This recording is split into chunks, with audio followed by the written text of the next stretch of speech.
The way we consume and share news today, it is largely rooted in social media outlets. A reason why it's crucial to look at what's being discussed online. For our daily social media minute, we're joined by Erica in the studio. Good morning. Good morning. Happy Monday. Happy Monday. Halfway point of April. Yep.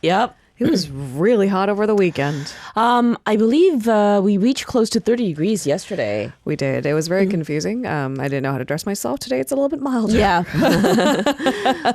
Spring conditions we prefer, and we're getting a little bit of rain too. That's All right. Let's jump into some of these buzzwords this morning. A British company apparently is facing a ton of criticism for featuring a Korean naval war hero in its online casino game. Yeah, a slot machine game at that. Lee Sun-shin, you may have heard of his name. Yeah, so this British gaming company, Pragmatic Play, released this game titled Lee Sun-shin in September of last year. A demo version of the game features the image of the admiral dressed in what looks like a Chinese-style armor. And we can also see the iconic turtle ship that the admiral himself So it's designed. undeniable that Yes, it's that's right. Lee That Sun-shin's- it's Lee Sun-shin. Yeah, so, and as players win game money playing the game, they hear phrases like, Lee Sun-shin has returned, and the victory is mine. Okay, so I have so many questions. Like, how did they even come up with this idea? It's a British gaming company after all. And is this appropriate? Of course, is probably the central part of the discussion. So what are some of the more obvious concerns? So every time something like this happens related to Korean culture, we do have to mention one name that we're all very familiar with Professor by now. Seo? Yeah, Professor Seo Kyung-dok at Seongshin Women's University. He's well known for his efforts to promote Korean culture and abroad and fix errors that happen more than we actually realize. Yeah. He has expressed concerns over the appearance of Korea's most well-known and respected naval hero in a gambling game. He said that the appearance of this hero produced by foreign gaming companies could lead to misunderstandings among global users. He added that he's going to express such concerns to the company that designed the game and urged the company to remove the character completely from the game. But it's named Lee Sun-shin, the game itself. That's right. It's named Lee Sun-shin, right? As for how the company came up with the name of the game and why it decided to feature this particular naval hero in its gambling game, I'm not sure because that is, I don't know, that I couldn't find that anywhere actually. But a search result of the Lee Sun-shin slot machine game on YouTube here in Korea revealed dozens of illegal ad videos in Korean, either demonstrating or promoting the game. Now, as you all probably know or may not know, in Korea, operations of online casino games or online casinos are prohibited by law. And strictly monitored. That's right. So the Korea Communications Standards Commission regularly requests corrective measures against gambling-related content found within YouTube in accordance with our Standing Information and Communication Network Act. But I mean, it's kind of a slippery slope, but it's tricky because this is a British gaming company, right? Again, the curiosity still remains. How did they even land on this idea? But nonetheless, we have regulations against it. That's right. You just mentioned that the Korea Communication Standards Commission regularly requests corrective measures, but there has been consistent criticism that the enforcements are insufficient.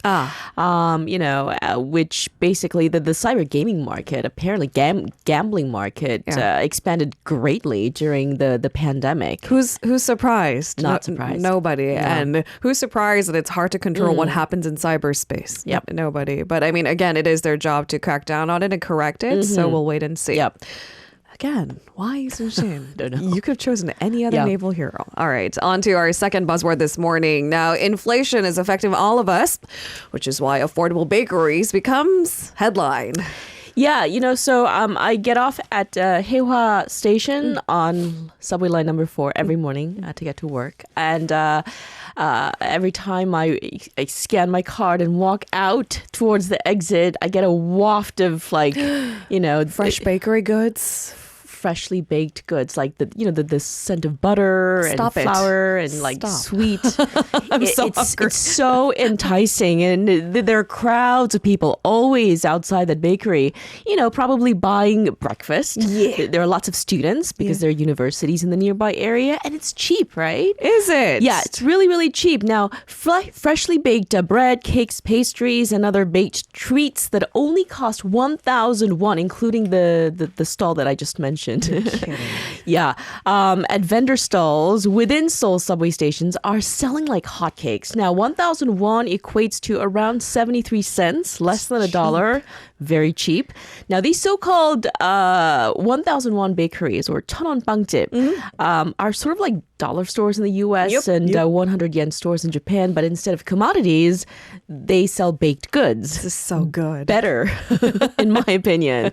An increasing number of such stores are targeting cost-conscious shoppers looking to stretch their budgets during this very difficult time. Now, industry insiders note that the popularity of these bakeries reflect a wider trend of, people basically trying to save, driven by the ongoing inflation that's squeezing household budgets. I mean, this isn't the first example of such pricing strategy aimed at morning commuters who need a quick, affordable bite before work. We've seen other types of meals, but I mean, baked goods is enticing, so you don't really need any other marketing strategy. And 1,000 won a pop, I mean, it sounds like an easy breakfast. Really affordable bite, right? Now, back in the mid to late 2000s, subway station stalls offered a deal of 3 baked goods for 1,000 won. I'm not sure if you remember, but while prices slightly increased in the 2010s, they still remain pretty low. Items commonly priced at around 500 won each. Wow. Again, very affordable. Now, all these bakery items are mass-produced in factories and baked fresh every morning, early in the morning, before they're delivered to subway stations. The range of items are actually quite astounding. They include everything from simple loaves to pineapple buns, sweet red bean buns, cream rolls, sponge cakes, muffins. The list just goes on. Sandwiches. Yum. Yeah. The thing is, I mean, it was funny because I was watching a YouTube video over the weekend by several journalists trying to figure out why bread prices have become so expensive in the last 10 years. We're not just talking about recent spike in inflation and the cost of oil and energy and butter, but they use more expensive ingredients these days. We look for artisan bakeries, but maybe we need a broader spectrum to engage people who want to spend less on bread each morning. Now, the sheer variety raises questions about how they keep the prices low, right? We're talking about rising costs for ingredients like butter, eggs, salt, milk, sugar, flour, everything, right? Now, it is probable that these types of bakeries use lower quality ingredients to keep prices competitive, like using margarine instead of butter or cheaper flour. Yes, still delicious. Now, the low operational costs of these vendor stalls compared to those of bakery cafe franchises and other independent bakeries also contribute to their pricing advantage. Consumer inflation in Korea, you just mentioned inflation, right, in the earlier portion of the show, continues to hover above 3%, exceeding the government's target of 2%. 1,000 won bread. I mean, it sounds really attractive. I mean, in my own neighborhood, I live in Pundang, right? And there's a bakery where the owner / baker, he's won like numerous awards at international baking, competitions. Okay. Bread is so expensive. Yeah. Like a stick of baguette. I bought 3 yesterday, and it's really expensive. 3 sticks of baguette. How much was it? I don't know. It was close to like one stick of baguette was like 6,000 won. Yeah, I'm not surprised because in my neighborhood it's the same thing. It's delicious. Don't get me wrong, and they're really well decorated. Yes. I mean, look at their walls. And it's really good baguette. It's really good. And they pride themselves in using like proper imported like French flour, French butter. It's the whole thing. Right. And it's great that we have these options, right? More for these artisan bakers, but we need options, right? And it's not just the cost of ingredients, it's the labor cost, right? So we'll see. Will these survive the test of time? Because we certainly have demand for it. That's right. All right, on to our final story on Social Media Minute. Survey showing that ignorance is bliss, period. Right? Sometimes you think that like just a sheer amount of information we get in 24-hour news cycle, there's just a never off button. We have to conscientiously make those decisions. But no, to elaborate further, a recent survey showing that ignorance is bliss when it comes to, well, Your romantic partner's romantic history. Yeah, they're exes, right? Yeah. I think this is a fun conversation that we could probably, have for Debate to death. Yeah. But it looks like for now, more than half of South Koreans prefer not to delve into the past romantic relationships of their current partners. And this is according to a recent survey conducted by matchmaking company Duo. They conducted the survey among 300 single men and women across the country between March 15th and 18th. Basically, the company wanted to gauge opinions on how much people knew about their current partner's romantic past. I mean, if it comes out, it comes up. But should you force it into a conversation? No, thank you. How about you? Are you the type of person who talks about... No. No. Again, unless it somehow naturally comes up in a conversation. Yeah. I don't think being evasive is good for the long run. I think I'm a bit sensitive about this topic in the earlier part of the relationship. Yeah, because, you're curious. I want all of their attention.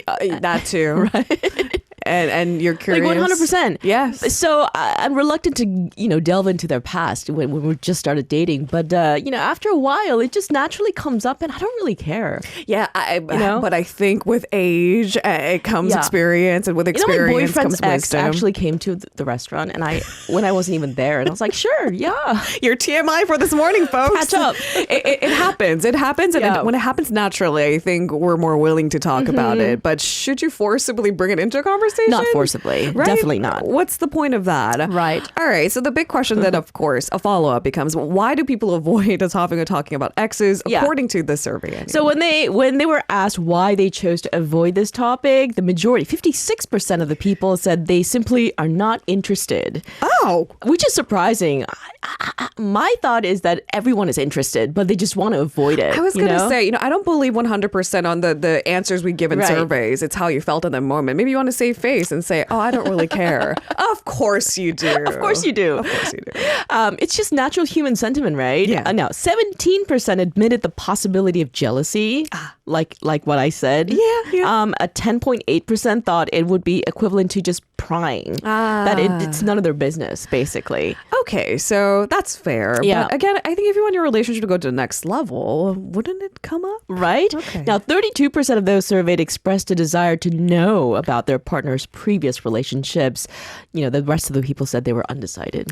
It just shows how contentious the issue can actually be. Yeah. I wonder, do men and women differ in their reasons for wanting to learn more about their partner's sex? Actually, for men, 29% were curious about their partner's dating style.